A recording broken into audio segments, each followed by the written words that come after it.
الحمدللہ رب العالمین والصلاة والسلام علی سید المرسلین۔ آج کل ایک بہت زیادہ پوچھے جانے والا سوال کہ یہ جو سیلاب وغیرہ کی آفت آ گئی ہے، اس میں بہہ کر آنے والا مال، اس کا حکم کیا ہے؟ جانور آ جائے کسی اور کے اموال اگر آ جائیں بہہ کر، تو اس کا کیا حکم ہے؟ اس کا مالک کون ہوگا؟ یاد رکھیں، یہ جو مال ہے اس کا حکم لقطے والا حکم ہے۔ پہلے لقطے کو سمجھ لیجئے، پھر اس کی طرف آتے ہیں۔ لقطہ یہ ہے کہ اگر کوئی چیز مل جائے تو اس چیز کی حیثیت کے مطابق کہ وہ کتنی مالیت ہے، اس کے مطابق اس کے اعلانات کروائے جائیں، اس کے مالک کو ڈھونڈا جائے یہاں تک کہ وہ مال اس کے مالک تک پہنچ جائے۔ لیکن جس کو ملا ہے اس نے بے حد کوشش کی، انتھک محنت کی، لیکن پھر بھی اس کا مالک اس کو نہیں ڈھونڈ رہا، یا اس کے مالک تک وہ پیغام نہیں پہنچا، یا اس کے مالک تک رسائی نہیں ہو سکی، تو اب اس کا حکم یہ ہے کہ اس کو کیا ہے؟ صدقہ کر دے۔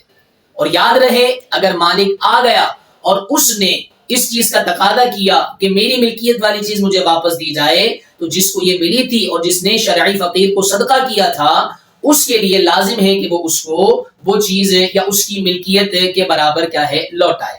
اب آتے ہیں سیلاب زدگان والوں کی صورتحال پر۔ کسی کے جانور بہہ کر آ گئے اور اگر کسی نے وہ اگر لے لیا یا وہ اس کو پکڑ لیا، یاد رکھیں ہرگز وہ مالک نہیں ہوگا، اس کے مالک تک اس کا پہنچانا ضروری ہے۔ اب کیسے پہنچانا ضروری ہے؟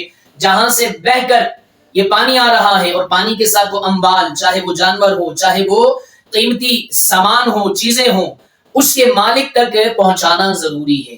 تلاش کرنا ضروری ہے، جہاں جہاں سے وہ پانی بہہ کر آ رہا ہے اس تک پیغامات پہنچانا کہ آیا کہیں ایسا تو نہیں کہ فلاں علاقے والوں کا ہے، فلاں علاقے والوں کا ہے۔ اور پھر بھی اگر مالک تک رسائی ممکن نہ ہو تو الیکٹرانک میڈیا کا سہارا لیا جائے، پرنٹ میڈیا کا سہارا لیا جائے۔ یاد رکھیں باہر کوشش کرے کہ اس کے مالک تک وہ مال پہنچ جائے۔ یاد رکھیں یہ مال جس نے لیا اس کا ہرگز نہیں ہو سکتا۔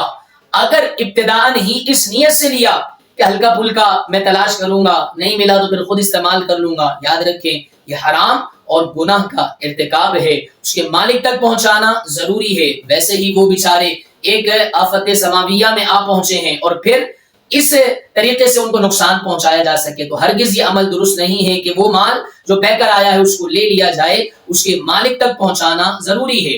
اور اگر انتھک محنت کی پھر بھی اگر مالک تک نہ پہنچ سکا تو پھر اس کو کسی شرعی فقیر کو صدقہ کر دیا جائے۔ اللہ کریم سے دعا ہے اللہ تبارک و تعالی یہ جو بھی پاکستان میں سیلاب وغیرہ کی زد میں آئے ہوئے ہیں، اللہ کریم ان کی حفاظت فرمائے، ان کی غیبی مدد عطا فرمائے، مددگار پیدا فرمائے۔ جن کے اموال کا نقصان ہوا ہے اللہ کریم ان کو اس کا بہترین بدل عطا فرمائے۔ جن کی جانوں کے نقصان ہوئے ہیں اللہ کریم صبر عطا فرمائے، اور اللہ تبارک و تعالی ہم سب کو ناگہانی آفت سے محفوظ فرمائے۔